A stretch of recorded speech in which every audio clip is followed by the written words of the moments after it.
강세리는 경찰 조사에 불려가 억울함을 호소했지만 홍만수의 납치 증언과 녹음 파일로 인해 점점 수세에 몰렸다. 환기찬과의 관계도 흔들리며 서로를 원망했고 언론과 여론은 재수사 요구로 들끓었다.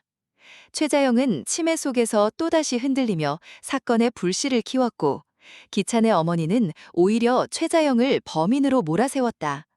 한편 해외 컬렉터 테오리가 한국에 입국해 최자영과 디자이너 L을 찾으며 새로운 파문을 예고했다. 그 충격적인 이야기를 지금 시작합니다. 구독, 좋아요, 건강하세요. 넓은 창으로 햇살이 쏟아지는 고급 레스토랑.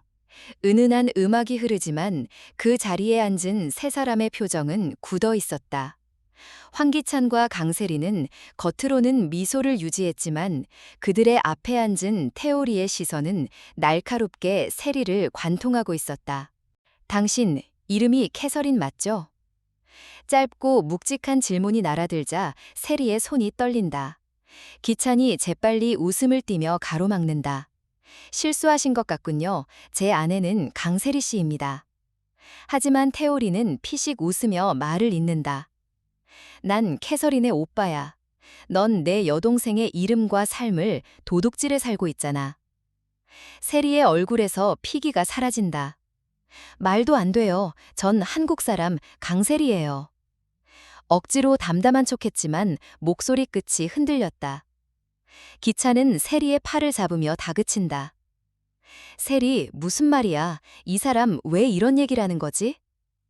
그 순간 태오리가 천천히 주머니에서 낡은 사진 한 장을 꺼내 탁자 위에 올려놓는다. 이 아이가 내 동생 캐서린이다. 사진 속 여자는 지금의 강세리와는 전혀 닮지 않았다. 기차는 한순간 당황스러움에 눈썹을 찌푸린다. 뭐야, 전혀 다른 사람인데? 태오리는 차갑게 미소 지었다. 그래, 얼굴은 다르지. 하지만 이름, 학력, 경력, 신분, 그녀의 삶 전부가 이 여자에게 훔쳐졌어. 내 동생이 사라진 뒤 강세리라는 이름으로 나타난 건 바로 이 여자였다고. 기찬의 시선이 세리에게로 꽂힌다. 불신이 스물스물 차오른다. 세리, 설마 내 과거가 전부 거짓이라는 거야? 세리는 부르르 떨며 기찬의 팔을 움켜준다. 기찬 씨, 믿어줘요. 난 당신을 위해서, 우리를 위해서 그럴 수밖에 없었어요. 살아남으려면 선택이 필요했을 뿐이에요. 눈물로 범벅된 얼굴로 호소했지만 기찬의 표정은 차갑게 굳어갔다. 선택? 넌 내 곁에 서기 위해 다른 사람의 삶까지 훔쳤다는 거냐? 내가 널 믿고 함께 세운 모든 것, 다 거짓 위에 쌓인 건가? 세리는 절박하게 고개를 저었다. 아니에요. 내 마음만큼은 진심이었어요. 당신을 사랑한 건 거짓이 아니라고요. 하지만 기찬의 손이 탁자 위에서 서서히 떨어진다. 그의 눈빛에는 불신과 분노가 뒤섞여 있었다. 태오리가 마지막으로 날카로운 말 한마디를 던진다. 권력은 사라지고 거짓은 드러난다. 네가 훔친 이름이 널 살게 했지만 그 이름이 결국 널 무너뜨릴 거야. 세리는 숨이 막히는 듯 고개를 숙였고 기차는 더 이상 그녀를 예전처럼 바라볼 수 없었다. 레스토랑의 와인잔이 부딪히는 소리조차 날카롭게 들릴 만큼 두 사람의 믿음은 금이 가기 시작했다. 늦은 저녁, 집안은 고요했지만 공기는 묘하게 불안정했다. 거실 소파에 앉아있던 최자영에게 휴대폰 벨이 울린다. 떨리는 손으로 전화를 받자 지인의 다급한 목소리가 들려왔다. 사모님, 뉴스 보셨어요? 김도희 사건 재수사 들어갔대요. 자영의 눈이 크게 흔들린다. 그녀는 수화기를 붙잡은 채 중얼거린다. 재수사? 재수사 뉴스가 나왔어요? 옆에서 제인이 다가와 엄마의 반응을 지켜본다. 순간 자영의 표정이 변한다. 치매로 흐릿하던 기억 속에서 무언가가 번쩍 스쳤던 것이다. 그녀는 힘겹게 숨을 몰아쉬며 말했다. 재수사 뉴스까지 난 거 보면 진실 밝혀지는 것도 금방일 거예요. 하지만 곧 자영의 시선이 멀어지고 목소리는 떨린다. 그날 밤 내가 봤는데 누가 누구를 말은 이어지지 않고 끊겨버린다. 제이는 놀란 눈으로 엄마를 붙잡는다. 엄마, 무슨 말이에요? 누구를 봤다고요? 자영은 답하지 못한 채 멍하니 손을 떨며 다시 TV를 켠다. 화면에는 김도희 사건 재수사 착수라는 자막과 함께 뉴스 앵커의 목소리가 흘러나왔다. 자영은 화면을 가리키며 되뇌었다. 봐요. 내가 틀리지 않았죠. 결국 진실은 나와요. 제이는 그 목소리를 들으며 눈가에 눈물이 맺힌다. 엄마의 발언은 치매 환자의 혼잣말 같기도 했지만 동시에 사건의 본질을 찌르는 단서처럼 가슴에 파고들었다. 방 안은 묘한 긴장감에 휩싸였고 제이는 결심하듯 눈빛을 굳혔다. 회장실 안, 김도윤이 중요한 서류 봉투를 들고 왔다. 서류를 기찬 앞으로 밀어놓으며 낮고 차분하게 입을 열었다. 황기찬 회장남은 DH홀딩스를 못 믿으셨는데 그에 대한 결과입니다. 그리고 함께 성장을 위해 달려온 회사를 벼랑 끝으로 몰고 싶지 않아서요. 이번 판결이 그 증거입니다. 저희는 결백합니다. 황기찬은 굳은 표정으로 판결문을 훑어보다가 피식 웃음을 흘렸다. 그러나 웃음 끝엔 불편한 기색이 묻어났다. 결백 필요 없습니다. 얘기한 대로 YL그룹에서 나가세요. 그 말에 회의실 공기가 순간 얼어붙는다. 판결로 모든 의혹이 벗겨졌음에도 황기찬은 고집스럽게 등을 돌린 것이다. 그때 강미란 상무가 단호히 끼어들었다. 황 회장 발언은 무시하세요. 짧은 한마디였지만 방안을 가르는 칼날 같았다.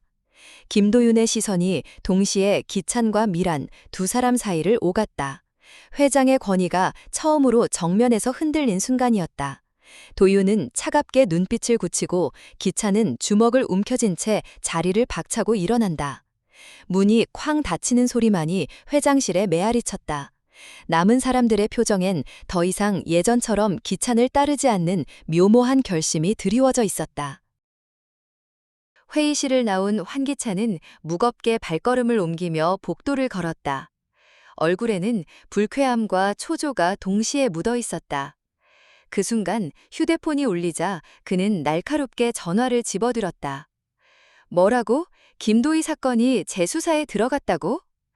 짧은 침묵 후 상대방의 말이 이어지자 기찬의 발걸음이 뚝 멈췄다. 담당 검사가 바뀌었다고? 젠장, 그럼 얘기가 완전히 달라지잖아. 목소리 끝에는 노골적인 불안이 묻어났다. 전화를 끄는 기찬은 깊은 숨을 내쉬며 창가에 기대섰다. 이마엔 땀이 맺히고 주먹은 허공을 허우적거리듯 떨렸다. 머릿속 계산은 빠르게 돌아갔다. 그래, 아직 방법은 있어. 승우를 끌어들이면 된다.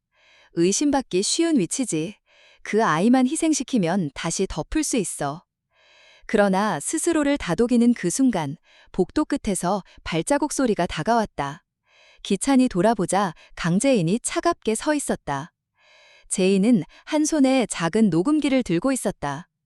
버튼이 눌리자 정적을 찢는 음성이 복도에 울려 퍼졌다.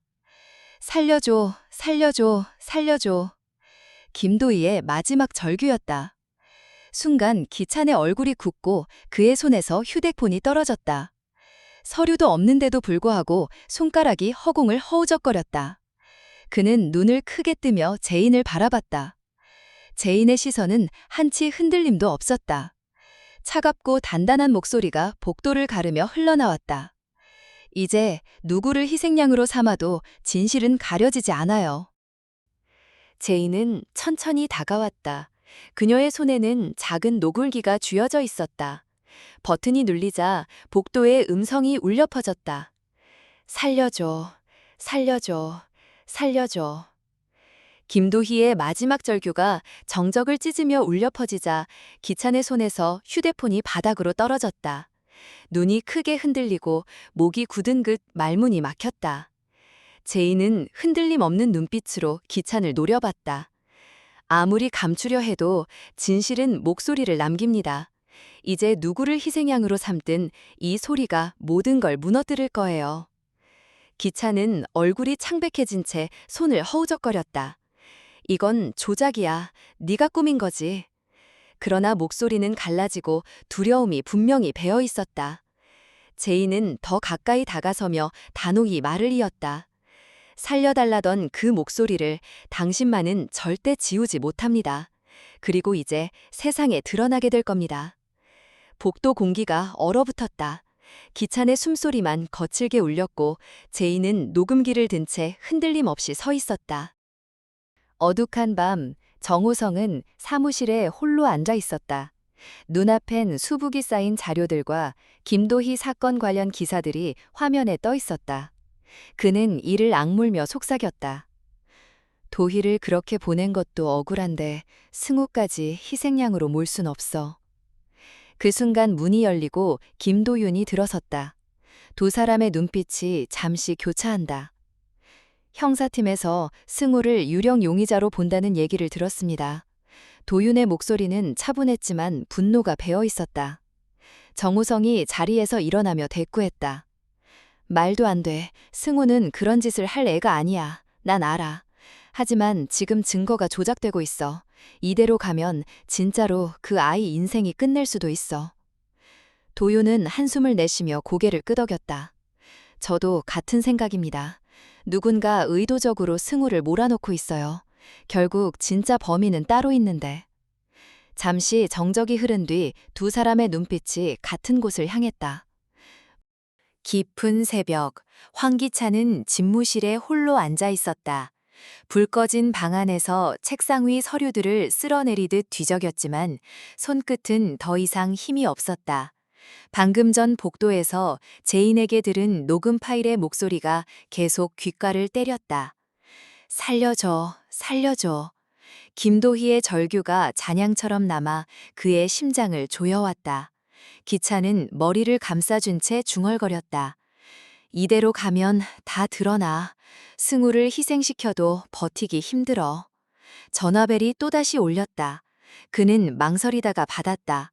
반대편에서 들려온 건 회사 쪽 보고였다. 회장님, 주주총회에서 퇴진 안건이 다시 상정됐습니다. 비자금 문제까지 언급되고 있습니다. 기찬의 손이 덜덜 떨렸다. 비자금까지. 이제 나한테 남은 건 그것뿐인데. 전화기를 내려놓은 그는 창밖 어둠을 오래 바라봤다. 얼굴엔 두려움과 집착이 동시에 스쳐갔다. 비자금을 지켜야만 살아남을 수 있다는 절박함, 그러나 그것조차 무너질 수 있다는 공포. 기차는 의자에 몸을 깊이 파묻으며 혼잣말을 뱉었다. 아직 끝난 건 아니야. 내가 가진 걸로 버텨야 해. 그렇지 않으면 모든 게 무너져. 새벽의 정적 속 그의 눈빛은 점점 광기와 불안 사이에서 흔들리고 있었다. 김도희 사건 재수사 뉴스가 터지며 모든 인물이 균열의 중심으로 몰려갔습니다. 황기찬은 담당 검사 교체 소식에 동요했고 강승우를 희생양으로 삼으려는 속내를 드러냈습니다. 그러나 강재인이 등장해 김도희의 녹음 파일을 공개하면서 기찬의 방패는 무너져 내렸습니다. 한편 정우성과 도윤은 협력을 다짐했고 강세리는 태오리와의 만남 이후 점점 드러나는 자신의 과거의 불안을 감추지 못했습니다. 모든 인물이 폭풍전야를 맞이한 지금 드디어 진실의 조각들이 한데 맞춰지며 파국이 다가올 것입니다. 이 이야기가 마음에 드셨다면 좋아요와 구독 부탁드립니다.